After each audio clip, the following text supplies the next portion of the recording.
পাঁচবারের বিশ্ব চ্যাম্পিয়ন ব্রাজিলের ডাগ আউটে বসে একের পর এক অবিশ্বাস্য ছক কষছেন কার্লো আনচেলত্তি। প্রতিপক্ষকে ঘুরিয়ে দিতে এবার মাঠে নামছেন 1958 বিশ্বকাপে কিংবদন্তি পেলের সেই ঐতিহাসিক 4-2-4 ফরমেশনে, যা ফুটবল বিশ্বে তোলপাড় সৃষ্টি করেছে। মূলত ব্রাজিলকে অল আউট অ্যাটাক খেলাতেই এই পরিকল্পনায়। এই ফরমেশনে ভিনিসিয়াস, রাফিনহা আর কামব্যাক করা অভিজ্ঞ নেইমারকে নিয়ে সাজানো স্কোয়াড এক নিমিষেই ধসিয়ে দেবে প্রতিপক্ষের রক্ষণভাগকে। বিশ্বকাপে নিজেদের প্রথম ম্যাচ খেলতে নামার আগে ব্রাজিল আরও একটি প্রস্তুতি ম্যাচ খেলবে। আগামী শনিবার যুক্তরাষ্ট্রের ওহাইও অঙ্গরাজ্যের ক্লিভল্যান্ডে মিশরের মুখোমুখি হবে তারা। হান্টিংটন ব্যাংক ফিল্ডে অনুষ্ঠিত হবে ম্যাচটি। বিশ্বকাপের আগে এটিই হবে আনচেলত্তির দলের শেষ পরীক্ষা।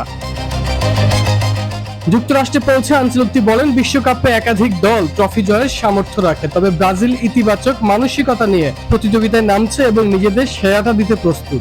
আগামী 13 জুন গ্রুপ সিতে বিশ্বকাপ অভিযান শুরু করবে ব্রাজিল। গ্রুপ পর্বে তাদের প্রতিপক্ষ মরক্কো, হাইতি ও স্কটল্যান্ড।